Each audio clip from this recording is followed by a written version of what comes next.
Te damos la bienvenida a la Comedia de la Vida, un espacio para compartir historias que nos conducen a nuestro mundo interior con la finalidad de encontrar los tesoros ocultos que nos habitan. A partir de este momento, contigo, Alejandro y Alejandra. Buenas gente, bienvenidos a nuestro primer programa.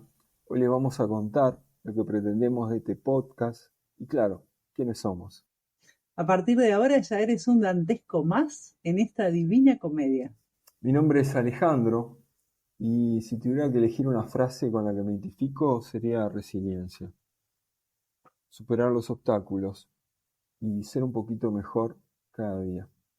Mi mayor motivación han sido mis hijos y siempre me llevan a mejorar, a tratar de sanar y no pasarle ninguna carga a ellos, que es alguno de los temas que vamos a ver en este podcast. En este sendero fue que encontré hace unos años a Alejandra y hace poco me propuso esta aventura y la verdad me encantó. La verdad que con un poco de nervios, yo no vengo del palo de la comunicación, pero bueno, esta aventura de correr juntos los velos me gustó mucho.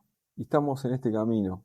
Y bueno, estoy hablando mucho, Alejandra, así que te toca a vos. Bueno, como ya habrán notado, mi nombre es Alejandra Azurica. A mí me gustó empezar con una frase de William Shakespeare. William es Guillermo, es la traducción del nombre, es el más grande de los poetas, la verdad es uno de mis Guillermos favoritos. Y él dice lo siguiente: de todos los conocimientos posibles, el más sabio y útil es conocerse a sí mismo. Así que creo que una de las misiones que tenemos a través de este proyecto que tenemos con Alejandro justamente es eso, ¿no? Colaborar, incentivar, que cada uno de quienes nos escuchen se animen a conocerse un poco más a sí mismo. En cuanto a mí, les cuento que trabajo desde hace más de 10 años acompañando a personas en procesos de la vida, como enfermedades, situaciones vinculares, pérdidas, etc. Años atrás yo compartí un programa de radio con Abel García. El programa se llamaba La Telaraña, que significó un tiempo de interactuar con las personas y lo que les pasaba siendo acompañantes a través de un programa que difundía conocimientos necesarios para establecer por sobre todas las cosas un contacto con nuestro interior, que es un poco la propuesta de William Shakespeare.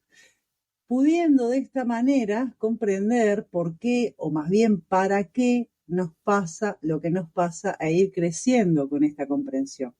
Lo curioso es que Abel García, quien conducía ese programa y era mi acompañante en ese periodo, ahora, obviamente él no está en este programa que se llama La Divina Comedia, pero está Alejandro García. Entonces, es interesante que ambos nombres son con A e idéntico apellido, y eso ya está dando una información relevante. Así que, bueno. Pero, Ale, no toco ni la guitarra ni canto, así que ahí no te puedo ayudar. Bueno, es cuestión de tiempo, todo puede ser, ¿eh? Bueno, ¿qué tenemos hoy, Ale? El tema de Nuestro hoy es el tema, inconsciente. el El inconsciente. inconsciente. Eso me decía mi abuela, que era un inconsciente, pero ayúdame, ¿qué es? ¿Cómo lo podemos Bueno, definir? el inconsciente, bueno, la primera y la más archifamosa definición del inconsciente es la que da Freud, ¿no? Y Freud dice, Wikipedia, tomando a Freud, dice, es el lenguaje, en el lenguaje corriente, el término inconsciente se utiliza como adjetivo para calificar un estado o disposición mental que presenta aquel sujeto que desarrolla inadvertidamente su comportamiento, es decir, sin darse cuenta, y que en general no depende de su voluntad en realizarlo. En definitiva, es cuando una persona desarrolla comportamientos que pasan inadvertidos, incluso para la propia persona, es decir, estas acciones parecerían no depender de la voluntad del individuo. O sea, es lo que muchas veces, viste, cuando le hablas a alguien y le decís otro nombre, ¿no? Nunca me Como que si pasó, yo a nunca vos me pasó, en vez nunca de me decirte pasó. Alejandro, te dijera, no sé, Rodrigo, qué sé yo.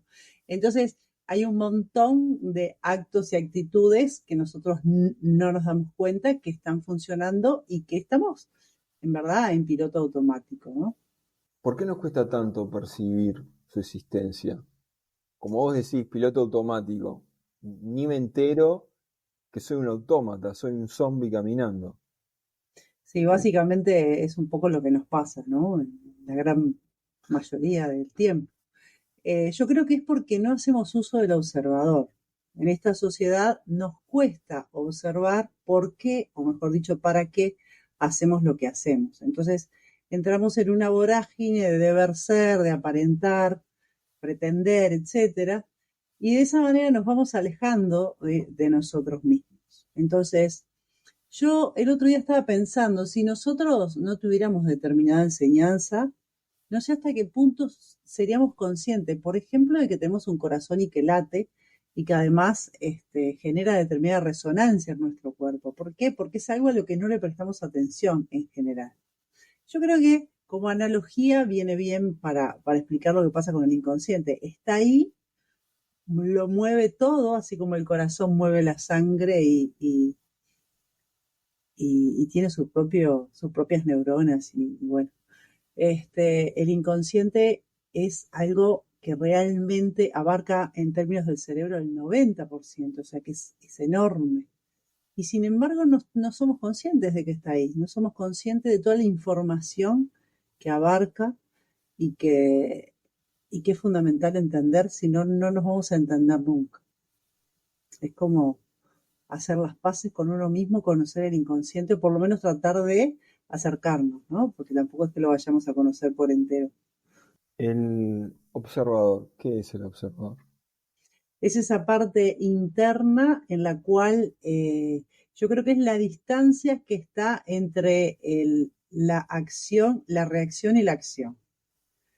Entonces, cuando pasa algo, alguien me dice algo que no está bueno, me dice que, no sé, que soy fea. Entonces yo puedo reaccionar a eso o puedo interponer antes de mi reacción el observador, que es la mirada a la respuesta que voy a dar a eso. ¿Me hago entender? Está claro. Es, Es como un ¿Se puede espacio. relacionar al mindfulness, al estar presente? Sí, ¿Sería claro. algo de eso? Ese está presente, sí, sin duda. Hoy hablabas en el inconsciente. ¿Cuándo se forman esos programas que nos dejan en piloto automático? Yo creo que se forman en el momento que nos formamos nosotros, ¿no? Se forman desde siempre. Y además están en formación permanente. Hay tres aspectos que componen el inconsciente. Uno es el transgeneracional, otro es el proyecto sentido y otro es la cronología de los hechos que va de los 3 años hasta el día de hoy. Entonces, el transgeneracional son los hechos y circunstancias que están sin resolver y que forman parte de lo que han vivido nuestros antepasados.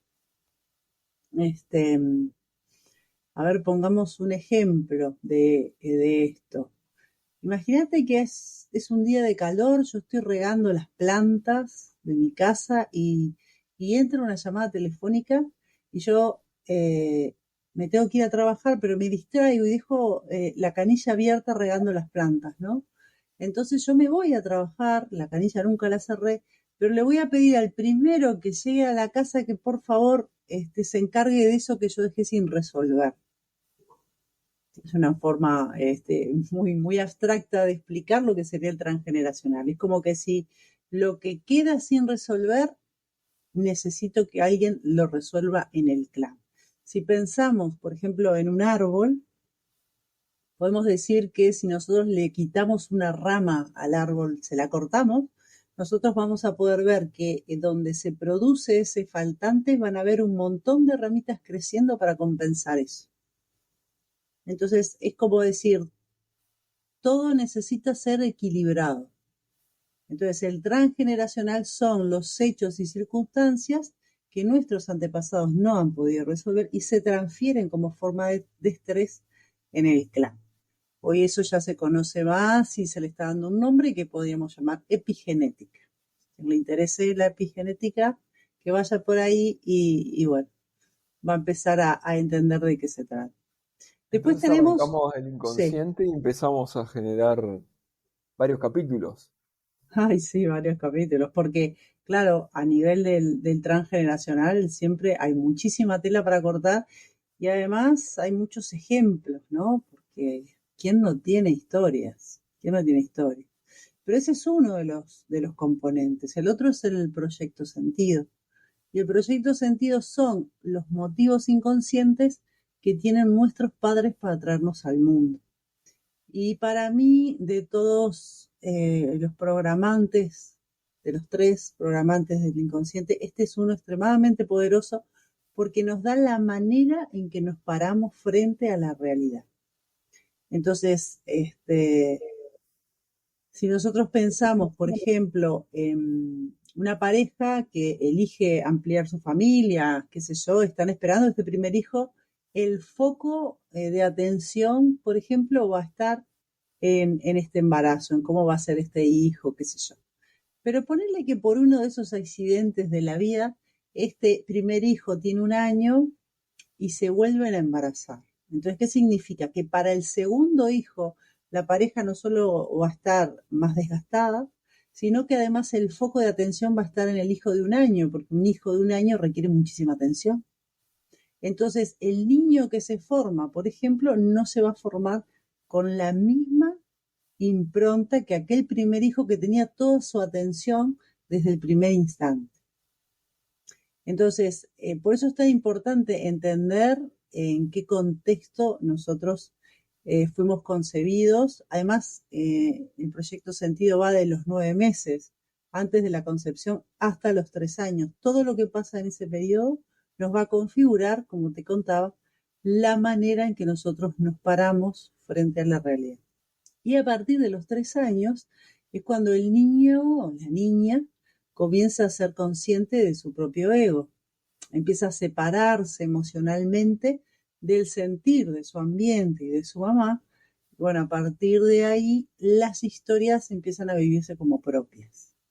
Que anteriormente es, si a mi mamá se le encarna una uña, yo lloro, ¿no? Un poco así. Entonces, claro, en esta tercera configuración, llamémosle así, no es lo mismo tener acceso a los recursos que no tenerlos, tener acceso a la educación que no tenerla, tener una familia. No es lo mismo nacer en Uruguay que nacer en África o que nacer en Inglaterra. La coyuntura social, económica, política, etcétera, etcétera. No es lo mismo nacer en un país donde las cosas están en paz que nacer en guerra. Y bueno, todas estas cuestiones y en este tercer componente del inconsciente que además funciona hasta el día de hoy, porque nos siguen pasando cosas que van a determinar la forma en que este 90% de nuestro cerebro se va nutriendo. Así que es bastante amplio y es bastante interesante también entendernos. Imagínate, Alejandro, lo importante que es observarnos. Y bueno, en realidad cuando empecemos a poner ejemplos, ahí va a ser más fácil entender todo esto. Muy bien. Hablando del inconsciente, Ale, ¿realmente es posible conocerlo para poder transformarlo y sanarnos la forma de estar en este mundo? Y bueno, como te contaba, podemos acceder a él a través del observador y de recopilar información, sobre todo cuando se trata del transgeneracional y del proyecto sentido, con nuestros antepasados, ¿no? Con las personas que han estado en momentos, o bien que nosotros no estuvimos porque no éramos nacidos, o que no tenemos memoria de lo que pasó, como por ejemplo en el parto. No es lo mismo un niño que nace de parto normal, que nace por cesárea, no es lo mismo estar en incubadora que no. Todas estas cosas configuran después nuestra realidad. Entonces, entender esto, empezar a prestarle atención, nos va a liberar un montón. Yo siempre cuento que yo fui una hija accidente. Cuando mi madre se queda embarazada de mí tenía 16 años, o sea que yo fui un accidente en su vida y en la de mi padre, pero a lo largo de mi vida, durante muchísimos años, siempre tenía accidentes. El primero fue con un año, un auto frena justo porque yo me le solté a mi bisabuela que iba conmigo, me le suelto y un auto frena y bueno, no pasó a mayores, no fue más de un golpe. Pero ahí empezó este, mi contacto con los accidentes. Y esto dejó de suceder cuando yo integro esta información que estaba siendo inconsciente al consciente. A partir de ahí dejo de tener accidentes, que además no todos eran accidentes dramáticos, algunos eran microaccidentes. Microaccidentes cuando, por ejemplo, vas caminando y te llevas puesto algo que deberías haber visto, yo qué sé. Eh, eh, o tirás cosas que no tenés que tirar porque pasaste ¿no? Y es como atropellar, es como microaccidentes. Entonces, bueno, esa fue una información que me fue extremadamente útil, ¿no? Sobre todo porque el último accidente, uno de los accidentes que tuve fue bastante importante. ¿Cuál fue el último accidente? Porque a vos me contaron que te gustaba saltar, Ah, sí. Bueno, buscaba problemas. uno de los accidentes que tuve obviamente fue saltando en paracaídas. Entonces, fue de alto dramatismo en muchos sentidos, porque falleció el piloto en ese momento. eh, Me tuvieron que operar 2 veces porque me lastimé una pierna bastante, porque mi cuerpo se va contra el fuselaje del avión. Bueno, detalles. Pero Detalle. bueno, sí, fue sumamente útil, date cuenta lo útil que fue entender esto, ¿no? Un poco creo que lo estás contestando, pero ¿cómo es posible integrarlo al inconsciente a lo cotidiano, en la práctica? En el sentido que todos los días lo tengamos en cuenta como parte de nosotros. Y bueno, era justamente lo que te decía, el proceso de observación. Pero uno puede decir que los accidentes son fortuitos, ¿no? Sería. Pero hay otro tipo de información que uno por ahí se presta más para que uno se observe. Mira, te cuento un caso. Tuve una chica que, por ejemplo, va caminando por una pradera y a ella le dan como una especie de claustrofobia en los árboles. Los árboles, viste que los árboles cuando se arma como un camino de árboles, una cosa así, y es como una sensación, podríamos decir, de miedo. Bueno, cuando empezamos a investigar de dónde sale eso, porque es como raro, ¿no? Aparte, es realmente una rareza, porque estamos hablando de una persona que está en el aire libre. Y empezamos a investigar y bueno, su mamá eh, había tenido que huir de un país de Europa para venirse a vivir a América Latina, a un país de América Latina. Y bueno, nosotros no sabemos, por ejemplo, yo la mando a investigar esa historia, qué es lo que pasa cuando ella necesita pasar de un país a otro. Es un poco lo que les está pasando ahora a los refugiados, ¿no? Ellos para llegar al país que pretenden llegar, hay un montón de documentales y películas sobre eso, tienen que pasar periplos de todo tipo y color. Entonces, en el inconsciente esto se configura de una manera de alto dramatismo. Pero esta chica que yo tengo en consulta, ella nunca vivió una experiencia así. Entonces, pero está teniendo un patrón de comportamiento que no se ajusta a las realidades de su experiencia. Porque además ella nace mucho después de que la mamá ya está instalada en un país de América Latina.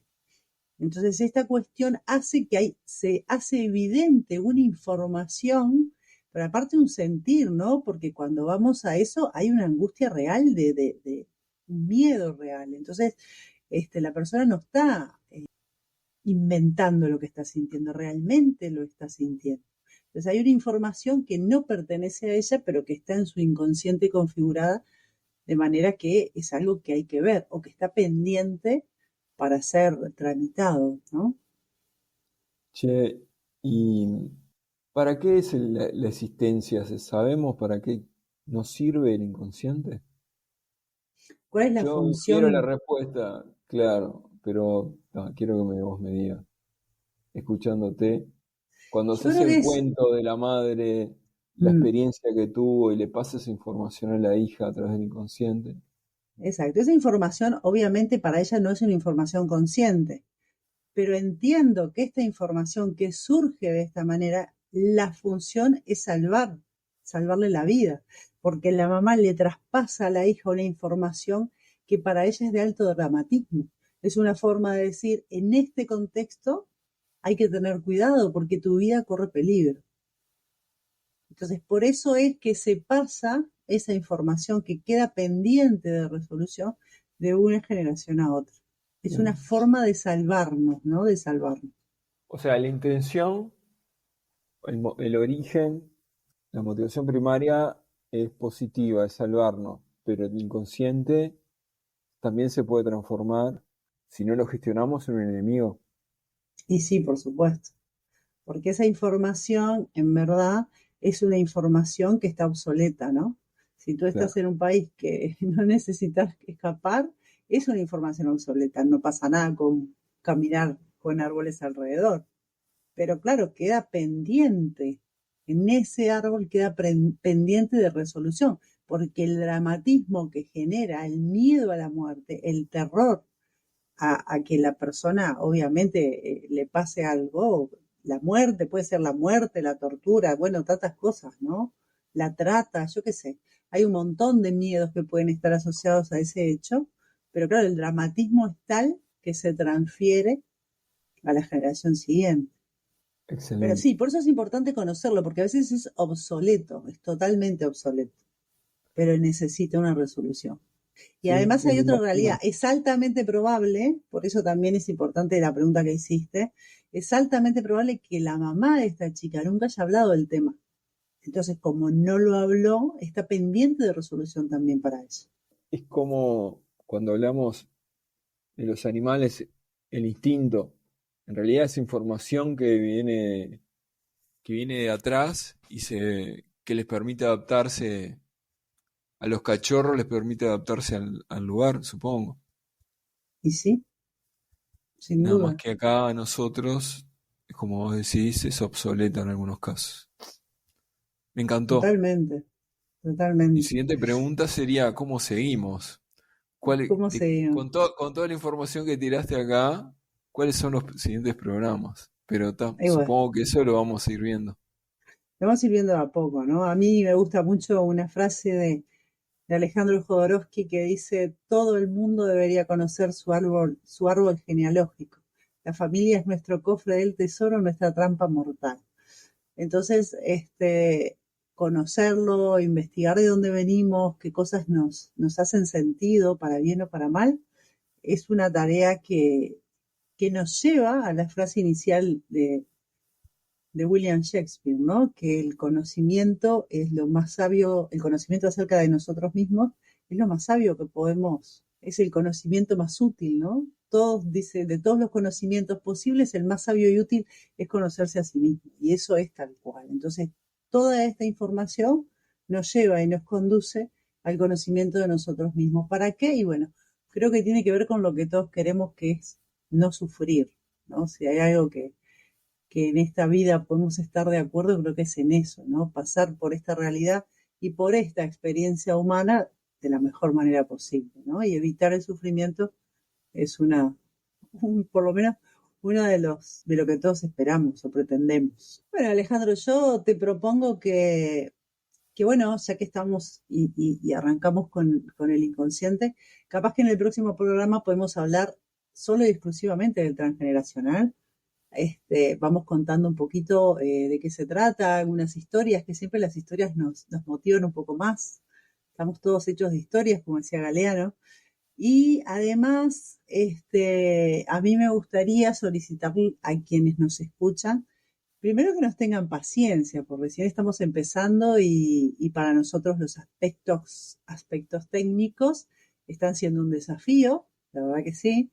Y, y bueno, pero también necesitamos y nos gustaría que nos ayuden compartiendo la información si la consideran útil y participando, diciéndonos qué cosas les gustaría que hablemos, qué temas.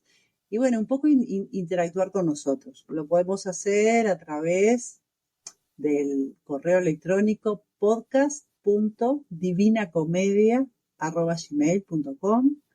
Y bueno, a partir de las redes que les vamos a ir dejando por varios lugares donde pueden encontrarnos. Buenísimo. La verdad que me quedo con ganas del próximo programa. Mientras no compartas mi árbol, que viene complicado, me encanta.